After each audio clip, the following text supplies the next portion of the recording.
संतप्त मानस शांत हों, इनके गुणों के गान में ये वर्धमान महान जिन विचरे। समय सार परमागम की 116 से 120वीं गाथा तक पर चर्चा हुई और उसके बाद में जो कलश आया था उस पर भी चर्चा हुई। और समय सार गाथा 121 से लेकर 125 तक की गाथाओं पर चर्चा करते हैं। ये चर्चा इसलिए अत्यंत सहज और सरल हो गई अपन को कि जैसा अपन पिछली 5 गाथाओं में सिद्ध करके आए हैं कि पुद्गल के परिणमन का कर्ता पुद्गल ही है, विकारी और अविकारी सभी। अविकारी की तो कोई समस्या ही नहीं है, क्योंकि पुद्गल का एक परमाणु ही अविकारी है। वो भी जब एक अकेला परमाणु रहेगा तो उसमें भी तो परिणमन तो होगा ही ना, तो उसे बोलेंगे स्वभाव परिणमन। और जब वो स्कंद रूप परिणमन करता है तो उसे बोलते हैं विभाव परिणमन। तो पुद्गल में जो कारमान वर्गणाएं हैं वो स्वयं ही स्कंद है, और फिर वो जो कर्म रूप परिणमित होती हैं और आत्मा के साथ एक क्षेत्रावगाह रूप से संबंधित होती हैं, तो वो भी विभाव ही हुआ ना। इसलिए विभाव परिणमन की बात है। इस चर्चा विभाव परिणमन का, वो जो परिणमित होता है तो उस परिणमन का कर्ता कौन है। तो जिस तरह से पुद्गल पर सिद्ध किया था, जो जो तर्क और युक्तियाँ वहाँ पुद्गल के बारे में दी थी, वे सभी यहाँ पर भी घटित कर लेना। 2 दफ़े चर्चा तो वहाँ हो चुकी है। एक दफ़े गाथाओं के अर्थ में, टीका के अर्थ में, और फिर द्वारा वो कलश के बाद। तो अब जो अपन चर्चा करेंगे ऐसा लगता है कि पृष्ठ पेषण हो, लेकिन अब आचार्यों ने कंजूसी नहीं की तो अपन कंजूसी क्यों करें। आचार्यों को ये आलस नहीं हुआ कि हम पिछली 5 गाथाओं में इस तरह से कह चुके हैं, तो अब कहते ऐसा ही जीव पर घटित कर लेना, इससे भी काम चल सकता था। और ये 5 गाथाएं नहीं लिखी जाती तो भी संभव ठीक था, लेकिन आचार्य देव ने कोई कंजूसी नहीं की। उन्होंने स्वयं ही वैसी की वैसी 5 गाथाएं लिखी। अमृतचंद ने भी एक अक्षर कम नहीं किया। आप मिलाएंगे तो बिल्कुल हूबहू दोहरा दिया। सिर्फ इतना फर्क पड़ा कि वहाँ जहाँ पुद्गल लिखा था यहाँ उसमें जीव लिखा होगा, और वहाँ जहाँ जीव लिखा था यहाँ वहाँ पुद्गल होगा। बस बदल गया मामला। और वह कलश में भी वही बातें कही हैं, तो 3 दफ़े फिर कहने का मौका है। एक गाथाओं के अर्थ करते समय, एक उसकी टीका पढ़ते समय, और एक उसमें कलश पढ़ते समय। आचार्यों ने तो कुछ भी कंजूसी नहीं की, लेकिन अपन थोड़ी कंजूसी करेंगे। क्यों?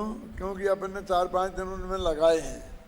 इनमें 4-5 दिन नहीं लगाएंगे, कोशिश करेंगे कि एक दिन में ही ख़त्म कर दें, नहीं हो तो 2 में कर दें, समझ में है ना। लेकिन इसे ज़रा थोड़ी रफ्तार आगे बढ़ाएंगे इस दृष्टि से कि आप लोगों ने वो काफ़ी उसे पढ़ा है और घर पर भी पढ़ के ही आए होंगे। अब 116 से 120वीं गाथा तक 5 गाथाओं में जो बात पुद्गलों के बारे में कही गई है, वही बात आगामी 5 गाथाओं में जीव के बारे में भी कही जा रही है, जो इस प्रकार है। गाथाएं पढ़ें। ना संयम बद्धो कम में,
देखो इसमें भी सांख्य मत की चर्चा आई है, पीछे भी आई थी 5 गाथाओं में, लेकिन जिस अच्छी तरह से यहाँ घटित होती है पिछली गाथाओं में घटित नहीं होती थी।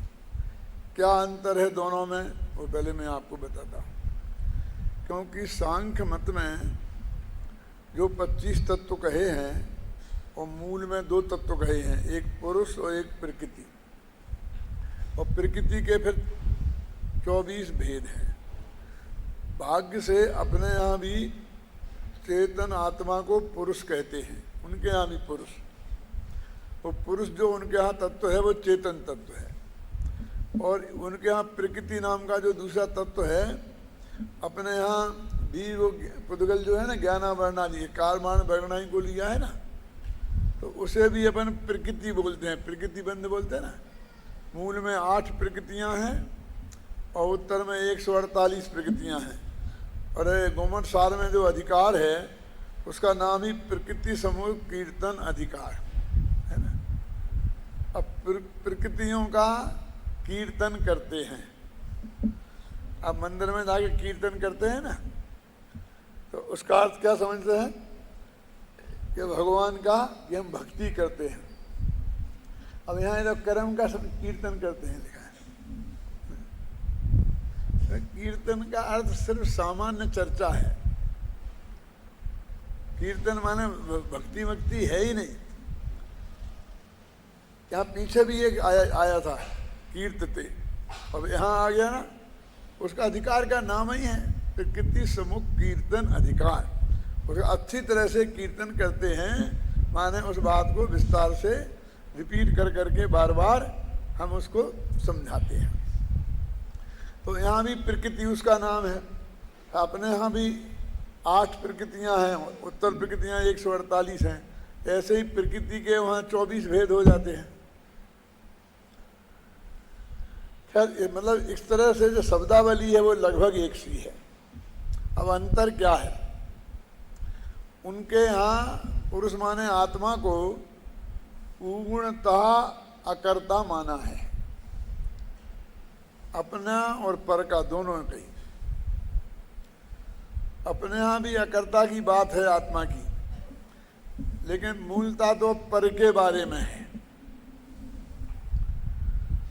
और विकार के बारे में भी है कदाचित। यहाँ तो विकार का कर्ता सिद्ध किया है इन गाथाओं में, अभी मैं बताऊंगा पर के मूल गाथा में भी और टीका में भी, कि उनका कर्ता है, न केवल कर्ता है, उनसे अभिन्न है, उन्हीं रूप है, एकत्व मत सब बताया है इसमें है, अभी निकलेगा।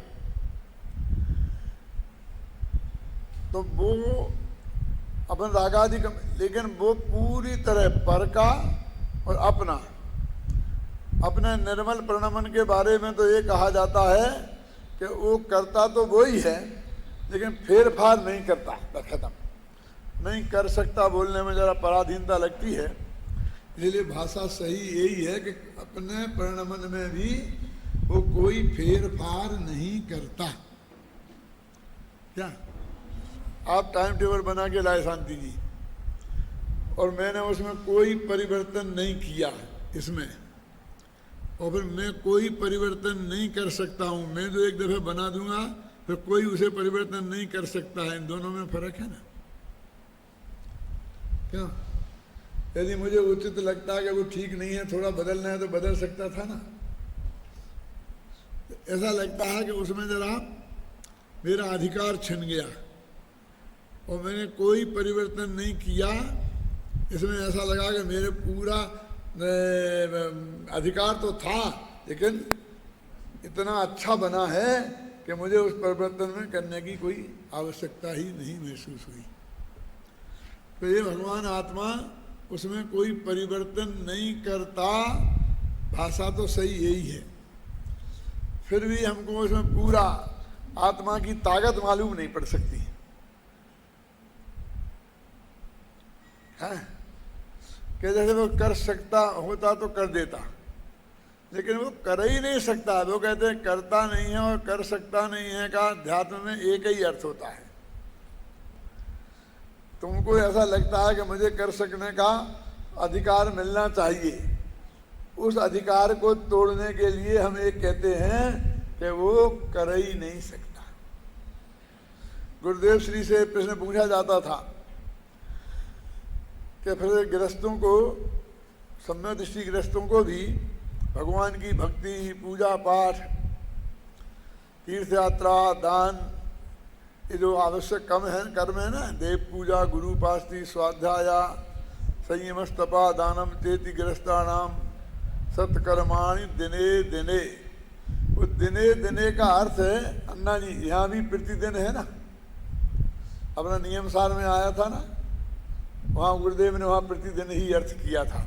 तो दिने दिने क्यों लिख दिया, ऐसा लगता था यहाँ। दिने दिने का अर्थ वास्तव में प्रतिदिन ही होता है।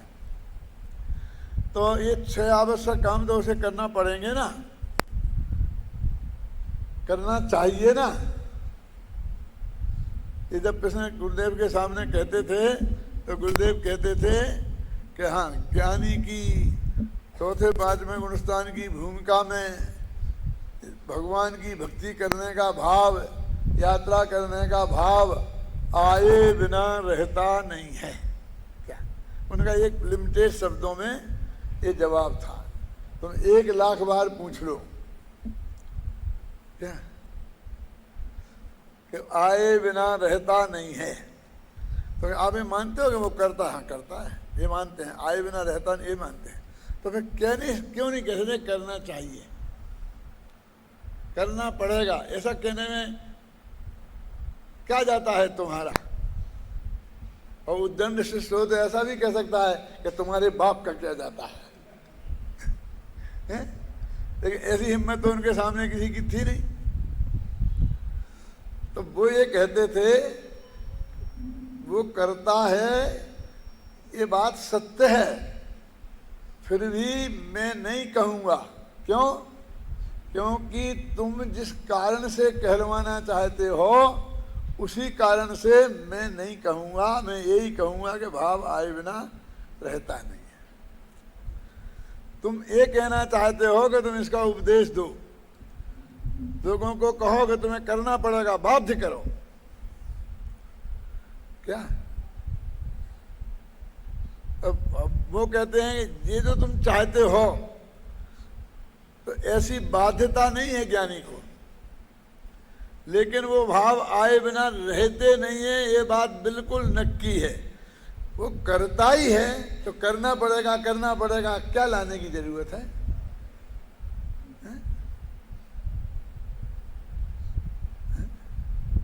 ये हमने सुना है कि देखो सब विद्यार्थियों को समय पे आना चाहिए, समय पूजा भक्ति में जाना चाहिए, एक क्लास में समय के पहले आ जाना चाहिए। ये चाहिए की क्या जरूरत है? यही बोलो ना, हमारे सब विद्यार्थी बिल्कुल समय पर पहले उपस्थित हो जाते हैं। गुरुदेव के मामले में यही बोलते ना कि जब गुरुदेव श्री प्रवचन करने बैठते थे तो 99% श्रोता उनके सामने पहले से ही उपस्थित रहते थे। इक्का दुक्का कभी आ जाए बाद में तो अलग बात है।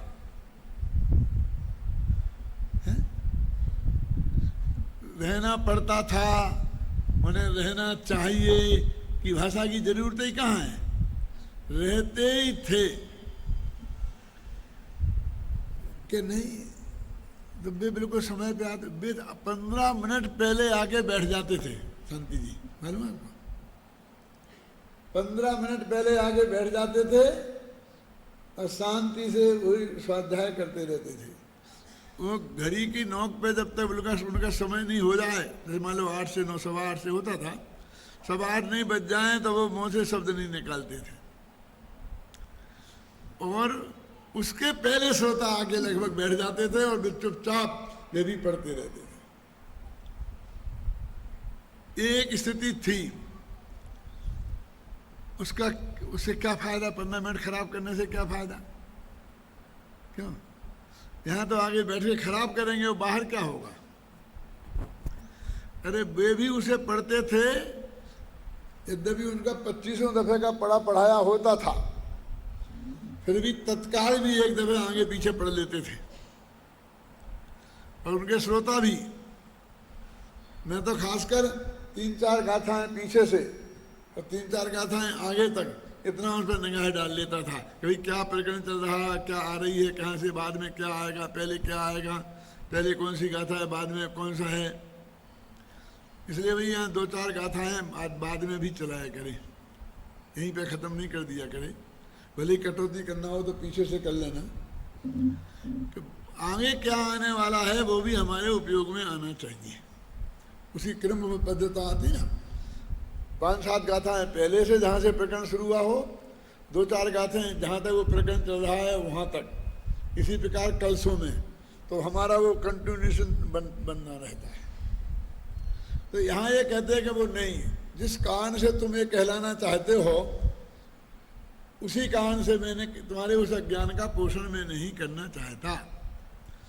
तो उस वक्त मुझे खूब याद है, सारे देश में इसकी आलोचना करते वक्त टोडामल जी को पेश किया जाता था, और पेज नंबर मोक्षमाला प्रकाशक का 226वां, जिसमें ये लिखा है कि जब तक स्थिति न आए तब तक इन शुभ भावों रूप प्रवर्तन करो, परंतु श्रद्धा में तो ये ही मानो कि ये बंध के कारण है, हे ही है। तो इस बात की आधा पंक्ति को छोड़कर देखो, प्रवर्तन करो लिखा है ना, टोडामल जी तो करो लिखते हैं, और तुम करो क्यों नहीं बोलते? क्यों? ये सब लोग कहा करते थे। देखो टोडामल जी ने क्लियर शब्दों में लिखा है, प्रवर्तन करो, लेकिन आई क्या है, किंतु श्रद्धा में उसे हे ही मानो, साथ में ऐसा भी तो कह देते थे। और दूसरी बात यह है कि टोडामल जी के श्रोता इतने बुद्धिमान होंगे कि उनसे करो कह देने से वे उसे उपादेय नहीं मान लेंगे, मुक्ति के मार्ग का कारण नहीं मान लेंगे। और हमारे श्रोता हमें इतने नहीं दिखते हैं, गुरुदेव श्री कहते थे, इसलिए हम गलती से भी वो शब्द नहीं बोलेंगे कि वो यही कहेंगे कि उसे सारे भाव आए बिना रहते नहीं हैं, भूमिका अनुसार आते ही हैं। यदि अनिवार्य कर देते शांति जी तो क्या दिक्कत होती? तो कदाचित कोई ज्ञानी, जो शास्त्रों में जिन ज्ञानियों का वर्णन है उनकी बात करता हूं, उन प्रवृत्तियों में कहीं कभी करते दिखाई नहीं देते, तो ये अज्ञानी जीव उनको मिथ्या दृष्टि घोषित कर देते। क्या बनारसीदास जी जैसे लोगों को ये चिंता हुई तो उन्होंने लिखा कि हे भगवान, तेरी भक्ति मेरे हृदय में 24 घंटा ही समाई रहती है। कैसे? कि कभी मैं तुम्हारी वाणी का अध्ययन करता हूँ, कभी उसी को लिपिबद्ध करता हूँ, कभी उसका पाठ करता हूँ, कभी उसको गुनगुनाता हूँ, कभी उसके बारे में सोचता हूँ। ऐसे दिन भर की क्रियाएं गिनाई उनने, और कहा इस तरह से वो 1 मिनट भी मेरे हृदय में से तुम्हारी भक्ति हटती नहीं है। अकेला इस थाली का माल उस थाली में पहुंचाने का नाम ही भक्ति नहीं है। क्या ये सारे स्वरूप भक्ति के हैं, उन्हें ये बताना पड़ा। अभी यहाँ पर जो अपनी चर्चा करना है कि सांख्य के समान, तो मैंने कहा यहाँ वो ज़्यादा सही बैठता है, वहाँ कम, क्योंकि उनके यहाँ उसको बिल्कुल सर्वथा अकर्ता माना है।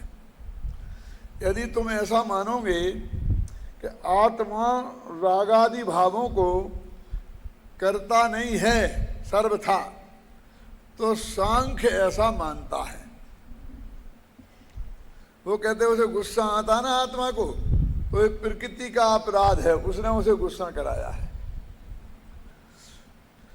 तो जो सांख्य मतानुयायी शिष्य हैं जैनियों में, कुंद कुंद के शिष्यों में, वे भी अपने सारे विकारी भावों के अपराध को कर्म के माथे में मणकर छुट्टी लेना चाहते हैं।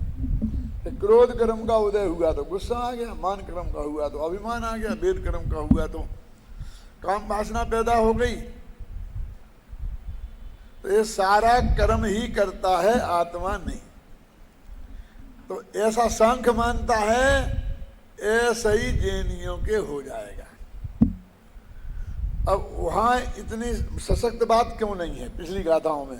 क्योंकि वहां पुद्गल जीव का करता है नहीं है, पुद्गल अपने परिणमन का करता है, जीव नहीं कराता है, ये बताना है। और सांख्य तो ऐसा मानता नहीं है कि प्रकृति को पुरुष कराता है। लेकिन वहां पर क्यों किया? तो एक द्रव्य दूसरे द्रव्य का नहीं कराता है, इस अर्थ में वहां ग्रहण करना है। दादा समझ जाएंगे नहीं अंतर क्या है? यहाँ तो सीधी आत्मा की बात है, और वहां चूंकि जीव अन्य द्रव्य है और पुद्गल अन्य है, तो जीव नहीं कराता पुद्गल रूपण में, ये बताना है।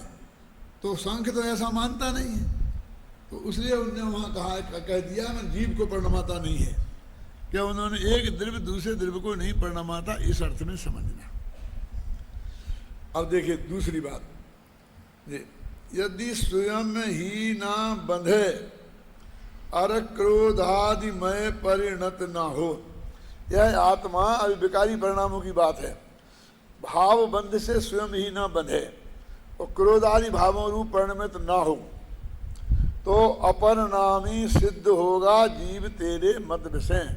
तो जीव सांख्यों जैसा तेरे मत में अपरिणामी सिद्ध हो जाएगा। क्यों? अपने निर्मल परिणामों को करेगा क्यों? कि वो बाद में निपटेंगे, पहले तुम यहां समझो। तो अपरिणामी सिद्ध होगा, ठीक है ना? जीव तेरे मत विषय, वहां कोई फर्क नहीं पड़ेगा, तेरी मान्यता में ऐसी गलती हो जाएगी। स्वयं ही क्रोध आदि में यदि जीव ना हो परिणमित, तो सिद्ध होगा सांख्य मत, और संसार की हो नास्ती। क्यों? कि फिर जीव स्वयं नहीं परिणमित होगा और कर्म तो बढ़वा नहीं सकता, तो जीव और कर्म का संयोग ही नहीं होगा, तो संसार ही नहीं होगा जीव में। यदि परिणमावे कर्म जड़, वो कहता कैसे हुई? जड़ कर्म परिणमा देगा उसे, तो संसार तो खड़ा हो ही जाएगा ना। यदि परिणमावे कर्म जड़ क्रोध आदि में इस जीव को, पर परिणमावे किस तरह? वह अपरिणामी वस्तु को। जब वो अपरिणामी वस्तु है तो अपरिणामी को कैसे परिणमा देगा? परिणामी वस्तु को परिणमाने की बात तो दुनिया में आती है, अपरिणामी को परिणमाने की बात नहीं आती है। सोनगढ़ में पंच कल्याणक था, और उस वक्त मेरा प्रवचन चलता था शाम को। भाग्य से गुरुदेव सिंह ने रोजाना मेला ही रखा था, बहुत विद्वान थे वहाँ मौजूद, मुमुक्षुओं में भी और गैर मुमुक्षुओं में फूलचंद जी और कैलाश चंद जी, जगन मोहन लाल जी, लालचंद भाई बाबू सब थे, विमल जी। एक मेला रखा था रोजीना शाम को।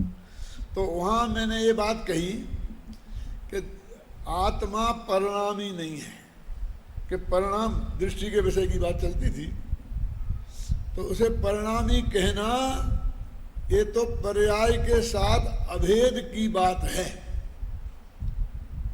तो पर्याय तो आत्मा से अभेद है ही नहीं दृष्टि के विषय में, इसलिए उसे परिणामी द्रव्य करना कहना ठीक नहीं है। कहे कर्ता परिणामी द्रव्य है ना, परिणामी द्रव्य तो कर्ता होता है, तो फिर क्या कहें? बोलो आप सोचो कि अपरिणामी कहें। तो मैंने कहा कि उसे अपरिणामी कहना भी सही नहीं है पूरी तरह। कि क्यों?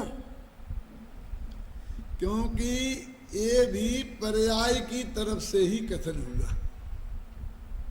कैसे हुआ कैलाश जी? क्योंकि पर्याय का निषेध कर रहे हैं ना, तो पर्याय तुम्हारे दिमाग में से हटी कहाँ है? ये अपरिणामी जो नाम रखा तुमने, वो उसको पर्याय के निषेध की तरफ से उसका नाम रखा। जैसे किसी आदमी को पति कहना तो पत्नी की अपेक्षा होता है ना, पिता कहना पुत्र की अपेक्षा होता है ना, पुत्र कहना पिता की अपेक्षा होता है ना, तो अपरिणामी भी पर्याय की तरफ से बात की है।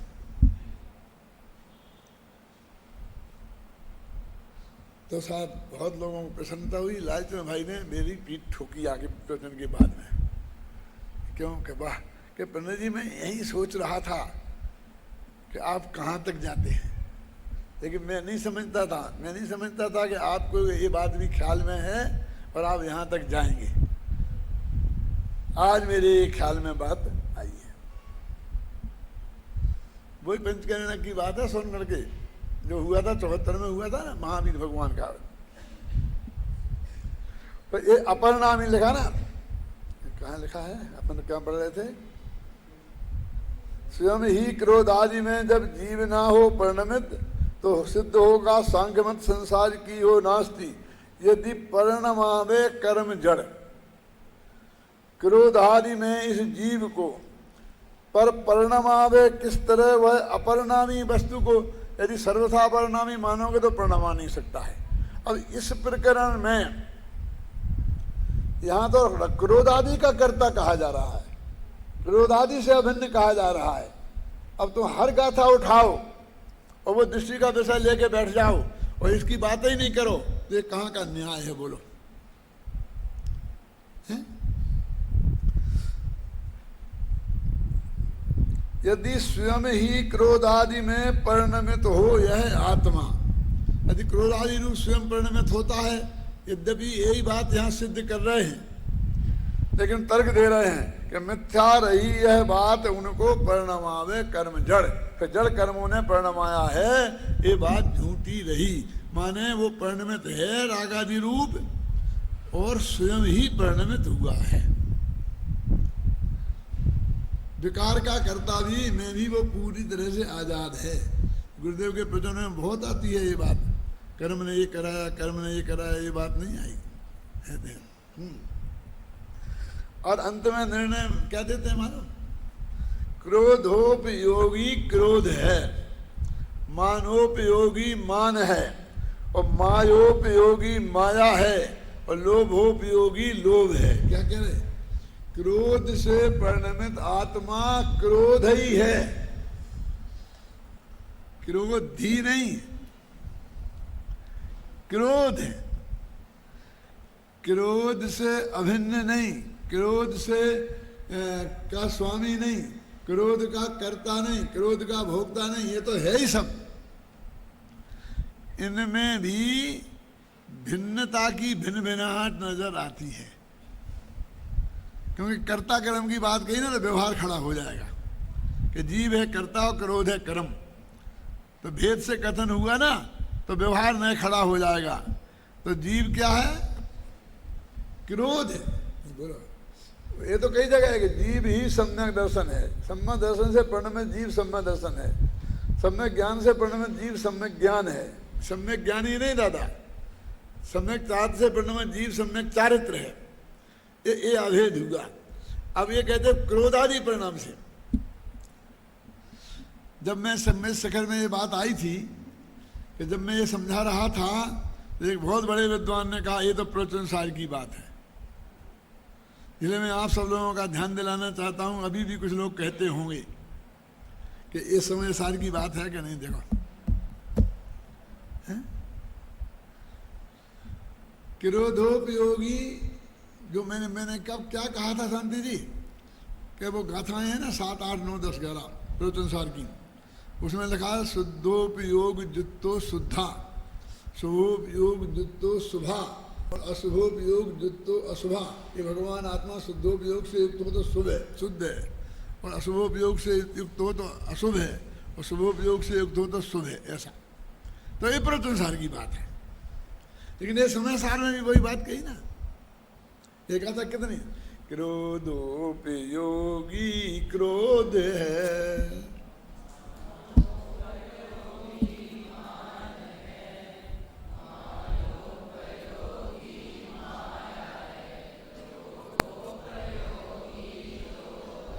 लोक व्यवहार में तो यहाँ तक कहा जाता है कोई आदमी क्रोधी हो ना तो लोग कहते भैया उससे बात मत करना, वो तो आग रखा, आग है, आग आग बोलते हैं उसे, क्रोध नहीं। क्या समझ गए ना? क्रोधाग्नि, क्रोध रूपी अग्नि को, क्रोध को अग्नि कहा जाता ना। साम्य रूपम जलम नो चेत क्रोधाग्नि केन साम्यति। सत्यचूड़ामणि में लिखा है कि यदि समता रूपी जल नहीं होता तो क्रोध रूपी अग्नि को कौन शांत करता? क्या? साम्य रूपम जलम नो चेत क्रोधाग्नि केन साम्यति। यदि समता रूपी जल नहीं होता तो क्रोधाग्नि को कैसे हम शांत करते? अब इन 10 गाथाओं में ये सिद्ध कर रहे हैं, यानी अंतिम जो गाथाएं निष्कर्ष की हैं, ये पुद्गल का परिणमन पुद्गल है। आप समझ आए ना? ये पुस्तक क्या है? बोलो बोलो, क्या है ये पुस्तक? क्या है? पुद्गल। कि पुद्गल की पर्याय, क्यों स्कंद तो पर्याय होती है, लेकिन इसे कौन बोलता है कि पुद्गल की पर्याय है? बोलो कैलाश जी, पुद्गल बोलते ना। इसका मतलब द्रव्य और पर्याय को अभेद मान के बात कर रहे हैं ना, और विकारी पर्याय से अभेद कर रहे पाटनी जी। ऐसे बहुत कथन शास्त्र में हैं और अपन तो बोलते ही हैं। पुद्गल की पर्याय को पुद्गल कहते हैं। इसको वहां यहाँ जब पुद्गल कहा तो हमारी दृष्टि में हमने पुस्तक को पूछा है, परमाणु को नहीं पूछा है ना। इसे हम पुद्गल कहते हैं ना। ऐसे ही कहते क्रोध पर्याय से तन्मय। ये तन्मय का ये है, तन्मय माने उस रूप। मैंने कहा बहुत गड़बड़ होती है। तन्मय माने उपयोग की एकाग्रता भी होता है, तो हर जगह उसे हम उपयोग की एकाग्रता में समझ लेते हैं। और उस रूप कि मैं उस रूप नहीं हूं, मैं इससे तन्मय हूं, मैं उस रूप नहीं हूं, ये तो श्रद्धा की बात है। ये लब्धि ज्ञान में रहेगा, उससे उसका काम हो जाता है। जब मतलब कहने की जरूरत पड़ती है तब कहते हैं। ऐसे ही फिर एक बार कहता हूं कि द्रव्यलिंग अकेले नग्न दशा का नाम नहीं है। जो 6वें गुणस्थान के योग स्वभाव हैं वो भी द्रव्यलिंग में ही जाते हैं। और जो शुद्ध परिणति है और शुद्धोपयोग है वो भावलिंग में जाता है। ये भेद करो परिणति और उपयोग का। शुभ भाव ये जाएगा द्रव्यलिंग में और शुद्ध परिणति ये जाएगी भावलिंग में और 6वें गुणस्थान में। दोनों एक साथ है। उपयोग में शुभ परिणाम है क्या, और परिणति में शुद्धता है 3 कसाय के अभाव रूप। कह रहे हैं ना, तो उस 3 कसाय के अभाव रूप शुद्धता है वो भावलिंग में जाएगी, और जो शुभराग है वो द्रव्यलिंग में जाएगा। ख्याल में ना, अकेली नग्नता नहीं, 28 मूल गुणों का निर्दोष पालन।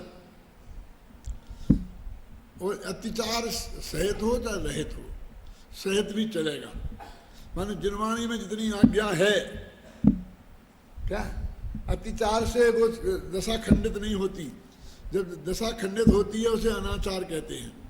इसलिए अभी तो 28 गुणों की बात नहीं है। अभी तो उसमें अत्याचार तो क्या, अनाचार का भी बाप है। ख्याल में है ना, मौजूद है। इसलिए वहां तो ना द्रव्यलिंग ना भावलिंग ना कोई। मैं तो बहुत शांति और प्रेम से कहते हैं कि आप सबको द्रव्यलिंगी समझते हैं कि भाई साहब नहीं समझते हैं। हम समय सार पे हाथ रख के कसम खा करके कह सकते हैं कि ना हम उन्हें द्रव्यलिंगी समझते हैं। क्या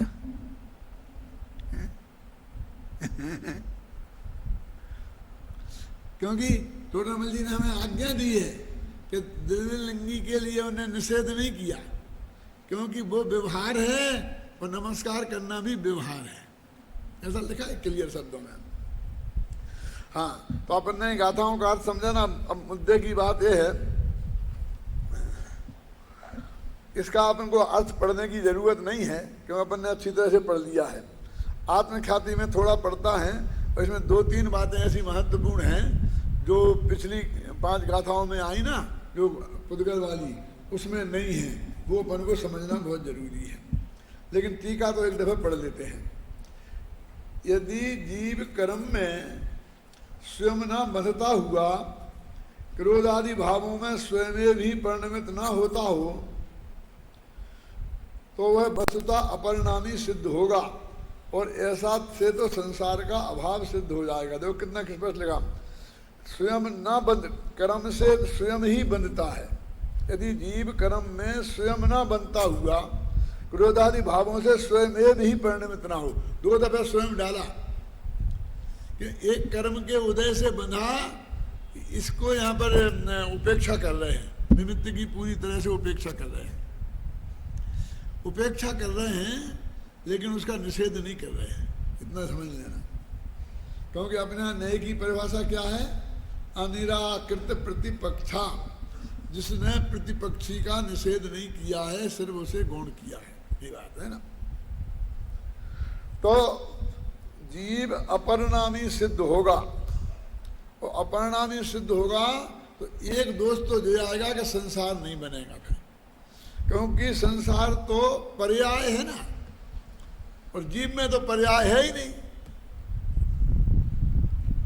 कैसा वो अपने एक नए ऐसा है ना, परम शुद्ध निश्चय है कि जिससे पर्याय नहीं है उसमें, उससे संसार भी नहीं है भाई साहब।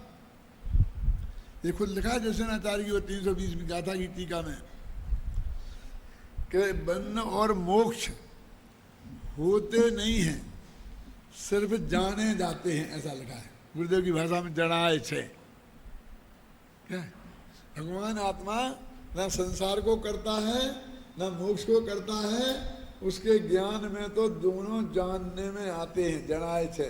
देखो यहाँ भी ये करने का तो निषेध किया, लेकिन मोक्ष और बंध दोनों को परद है ना, उनको जानने का निषेध नहीं किया। कितनी स्पष्ट बात है बालचंद जी साहब। मैं कम से कम रोजाना आता है तत्व में से, मैं उसमें से अपनी तरफ से थोपता नहीं हूँ, जो उसमें होता है उसी को निकालता हूँ। आप लोग सब देखो बारीकी से कि जो मैं कह रहा हूँ वो उसमें है कि नहीं है।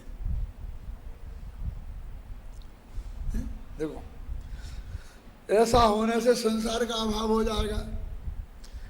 इससे बचने के लिए कोई ये कहेगा संसार का अभाव नहीं होगा।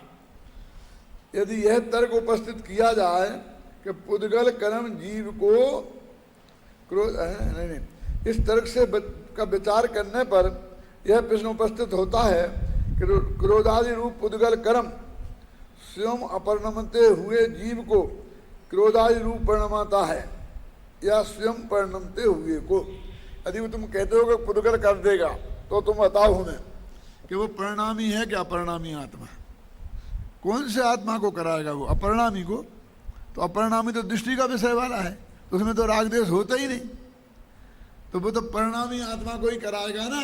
तो जो परिणामी है वो खुद ही परिणामी है, उसको तुम क्या परिणाम है? जो चलते हुए को तुम क्या चलाओगे? स्वयं अपरिणमित पदार्थ को दूसरे के द्वारा परिणमित कराना शक्य नहीं है, क्योंकि वस्तु में जो शक्ति स्वतः ना हो उसे अन्य कोई नहीं कर सकता, तथा स्वयं परिणमित होने वाले पदार्थ को अन्य परिणमन कराने वाले की अपेक्षा नहीं रहती, क्योंकि वस्तु की शक्तियां पर की अपेक्षा नहीं रखती। ये बिल्कुल हूबहू भाषा पिछली गाथाओं में भी आ गई है। इस प्रकार दोनों ही पक्षों से यह बात सिद्ध नहीं होती कि क्रोधादि रूप पुद्गल कर्म जीव को क्रोधादि भाव रूप परिणमित कराता है। अतः यही ठीक है कि जीव परिणमन स्वभाव वाला स्वयं ही हो। ऐसी स्थिति में जिस प्रकार गरुड़ के ध्यान रूप परिणमित मंत्र साधक स्वयं गरुड़ है, उसी प्रकार अज्ञान स्वभाव से युक्त क्रोधादि रूप जिसका उपयोग परिणमित हुआ, ऐसा जीव स्वयं ही क्रोधादि है। देखो ये अंतिम गाथा है ना, क्रोधादि से क्रोध है, मान उपयुक्त मान है, लिखा था ना, उसका अर्थ है क्या कह रहे हैं? देखो क्रोधादि रूप जिसका उपयोग परिणमित हुआ है, ऐसा जीव स्वयं ही क्रोध है, आदि में मान है, माया है, ऐसा लेना। जीव स्वयं क्रोध है, क्रोधी नहीं, क्रोध है लिखा ना। अभी ये उदाहरण वहां नहीं आया था गरुड़ की भांति। क्यों नहीं आया था वहां? आ जाना चाहिए था ना, आ नहीं सकता था ना, कि पुद्गल ध्यान नहीं करता है, वो तो पुद्गल की बात थी ना। पुद्गल किसी का ध्यान नहीं करता है ना। ये वो भैंसा जैसा ही उदाहरण है। कौन सा भैंसा? अपना भैंसा। भैंसा गाड़ी वालों का भैंसा नहीं। अपना भैंसा कौन सा है? समय सार का, इतने लंबे सींग वाला, जिसके दोनों सींग लोक के अंत में जाकर अटक गए हैं, और यदि हिलाऊंगा तो गर्दन टूट जाएगी। वो भैंसा, वो कहते हैं, ऐसे उसे लगने लगता है कि मैं भैंसा हूं। ऐसे ही कहते हैं एक ऐसा गरुड़। देखो, ऐसी स्थिति में गरुड़ के ध्यान रूप परिणमित मंत्र साधक स्वयं गरुड़ है। उसी प्रकार अज्ञान स्वभाव से क्रोधादि जिसका उपयोग परिणमित हुआ वह जीव स्वयं क्रोधादि है। वो गरुड़ क्या आप जानते हैं? गरुड़ नाम का एक पक्षी होता है, तो वो सांप को, जहर को उतारने में उसमें ताकत होती है। इसलिए सांप को जहर उतारने में उसे गारुड़ी मंत्र कहा जाता है। गारुड़ी मंत्र है ना। तो जब वो मंत्र साधक कौन, जो सांप के जहर को उतारता है ना, तो ऐसा चिंतन करना पड़ता है उसे कि मैं गरुड़ हूं। और फिर वो गरुड़ अपने में अभेद ध्यान के द्वारा वो उसे ऐसा ही लगने लगता है कि मैं गरुड़ हूं। और फिर वो जो भी क्रिया करता है तो सांप का जहर उतर जाता है। तो गरुड़ आ गया, तो गरुड़ को देख के तो सांप के ढीले पड़ जाते हैं, नग नग नस नस ढीले पड़ जाते हैं। तो गरुड़ का ध्यान करने वाला गरुड़ अपने को समझ लेता है ना, अभेद हो जाता है उस गरुड़ पर्याय से। उसे लगने लगता है कि मैं गरुड़ हूं। नहीं लगे तो वो जहर भी नहीं उतरे। देखो, अब इससे दो बहुत मर्म की बातें सिद्ध हो गई। कौन कौन सी? पहली तो ये कि आदमी जिसका ध्यान करे, भले ही वो सत्य रूप में वैसा ना हो, तो भी उसे ऐसा ही लगना लगेगा, अनुभूति में आएगा कि मैं वही हूं। भैंसा के ध्यान से भी सिद्ध हो गई और गरुड़ के ध्यान से भी। तो गरुड़ हूं तो गरुड़ जैसे, भैंसा हूं तो भैंसा हूं। फिर तुम तकाली ध्रुव भगवान आत्मा हूं, इस जनागम में से समझ के और उसके रूप अपने का ध्यान करोगे तो वो तुमको क्यों नहीं लगेगा? वो तो अंदर में वैसा है। गरुड़ तो हम है नहीं जब वहां लगने लगता है। एक तो ये बात सिद्ध हो गई। और दूसरी बात जो मैं हमेशा कहता रहा हूं, फिर कहता हूं एक बात, कि तुलसीदास जी का उदाहरण देखिए। कि तुलसीदास जी कहते हैं कि उन्हें आज राम ने भक्त दर्शन दिए। और वे कैसे दिए? कि बराबर धनुष बाण हाथ में लिए थे और बिल्कुल ऐसे थे जैसे कपड़े पहने थे, उन्होंने बराबर बता दिया कैसे दिए। तो मैं कहता हूं कि तुलसीदास जी सज्जन पुरुष थे, वो कभी झूठ नहीं बोलेंगे। क्या? निश्चित रूप से उन्हें भगवान ने दर्शन दिए होंगे। क्यों नहीं? उन्होंने इस ध्यान रूप से वे परिणमित हुए कि मुझे भगवान के दर्शन करना है, और भगवान का स्वरूप तो उनके ख्याल में है। वो धनुष बाण वाला भी कहते धनुष बाण ले उघार, तो उन्हें दिवा स्वप्न बोलते हैं उसे। एक तो होता रात्रि स्वप्न, जो रात्रि में अपन सोते वक्त देखते हैं, और आप दिन में भी ऐसे कल्पना करके स्वप्न देखते हैं, ऐसा कोई आदमी आ रहा है, आ रहा, तो उनको निश्चित रूप से वो दिखाई दिए होंगे। जो आपको बोल रहे हैं वो छल नहीं है, लेकिन इसलिए वो बात सत्य है कि राम आए होंगे, वैसा भी जान करके ये बात सत्य नहीं है। क्योंकि नहीं आने पर भी ध्यान का ही ये विशेषता है। आप समझ लें। दूसरी बात सिद्ध हुई। अब मैं इससे क्या कहना चाहता हूँ कि मैं ऐसे किसी भी आदमी से, किसी को शंकर दिख गए, किसी को राम दिख गए, किसी को मुरली बजाते हुए किसने दिख गए, और ऐसे ही आत्मा का सही स्वरूप नहीं जानने वाले भी और आत्मा का ध्यान करें तो उन्हें आत्मा दिख गया ऐसा वे कहें, तो वे भी बेईमान नहीं हैं, उन्हें भी ऐसा दिख गया होगा कि एकदम क्या दिखा था बताओ भैया तुम, एकदम विराट, एकदम सफेद सफेद सफेद सफेद। क्या तो भगवान आत्मा तो सफेद सफेद है नहीं, क्योंकि वो तो अरंग है, अरूप है। लेकिन उसने जो अपनी आगम ज्ञान से और युक्ति ज्ञान से अपने दिमाग में भगवान आत्मा का जैसा रूप बना रखा है, उसका उसने ध्यान किया तो उसे वैसा दिख जाता है। इसलिए उनको छलिया नहीं कह सकती। लौकिक सज्जनता तो उन लोगों में होती ही है, लेकिन वो बेचारे खुद ही अज्ञान के मारे हुए हैं। इसलिए मैं एक बात कहता हूं, देखो बहुत ध्यान से सुनना।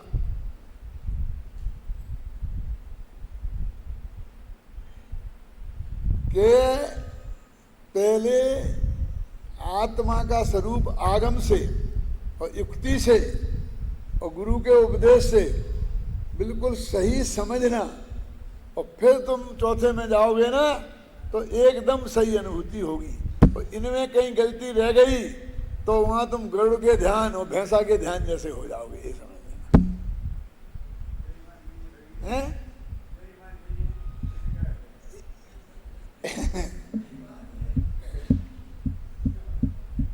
मैं तो ये कह रहा हूं कि ये निर्णय तीन में, इसलिए आचार्य ने लिखा ना, आगम के सेवन के से, युक्ति के अवलंबन से और परंपरा गुरु के उपदेश से और फिर आत्मा के अनुभव से। वो चौथा छेद है भाई साहब। और इसके लिए मैं उदाहरण देता हूँ ना, दिए थे 8-10 दिन पहले यहाँ कभी मैंने दिया था ना कि टोडरमल स्मारक के बारे में, जो मैंने खानीय चर्चा की भूमिका में पढ़ा था और जैसा चित्र मेरे दिमाग में बना था, जब मैं आया तो मुझे वैसा देखने को नहीं मिला।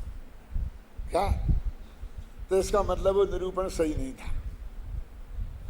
वो वैसा उसके अरीब करीब तो आता, ऐसे ही जुनागम से पढ़कर, युक्ति से सोचकर, परंपरा गुरु के उपदेश से सुनकर आत्मा आपको इतना क्लियर होना चाहिए। कितना? इतना क्लियर होना चाहिए कि जब आपको आत्मा की अनुभूति हो तो लगे कि हाँ ये ऐसा ही मैंने आगम पढ़ के समझा था, यही देखा, बिल्कुल यही चीज थी, तो समझ लो तो होगा तुम्हारा काम। वो तो बाद में पता लगेगा। आज कौन बता रहा था कि अनुभूति दो तरह की होती है, परीक्षानुभूति और प्रत्यक्षानुभूति। चर्चा चल रही थी कहाँ? नए चक्र में संजीव गोधा बता रहे थे, मैंने सुना था उसे। तो ये परोक्षानुभूति है। कैलाश जी, कौन सी है परोक्षानुभूति? कि आगम से, युक्ति से और परंपरा गुरु के उपदेश से वो आत्मा का बिल्कुल सही स्वरूप ख्याल में आ गया तो उसको हम कहेंगे परोक्षानुभूति। फिर वो ऐसा ध्यान करेगा, ऐसा उपयोग जाएगा ही, करेगा नहीं, होगा, तो उसको भगवान आत्मा वैसा ही दिखेगा। समझ में आए ना? तुलसीदास जी को एक आध दफे वो मुरली वाले दिख गए होंगे, क्योंकि उनको बीच बीच में मुरली का भी जोर चलता था ना, तो उनके दिमाग के उपयोग में वो मुरली वाला भगवान ख्याल में आया होगा, तो उन्हें मना कर दिया, नहीं नहीं नहीं मैं नहीं कहा, जाओ जाओ जाओ जाओ तुम जाओ, अद्यपि तुम बहुत अच्छे लगते हो, पर तुलसी मस्तक जब नवे जब धनुष बाण लेऊ हाथ। यदि तुम्हारा उपयोग ऐसा चला जाए और कहीं एकदम सफेद सफेद ऐसा बढ़िया ऐसा दिखे तो तुम इनकार कर देना कि नहीं नहीं नहीं नहीं नहीं, आगम में तो बिल्कुल अरूपी लिखा था, ये तो रूप दिख गया।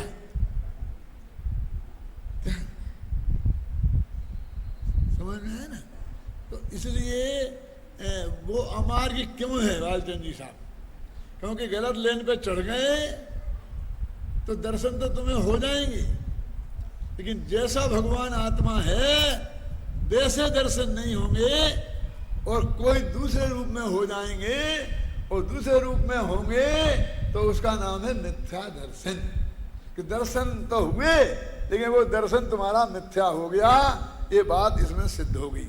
अब मैं कल छंद पढ़ के और 5-10 मिनट में निपटा कर फिर अगली गाथाओं पे जाऊंगा।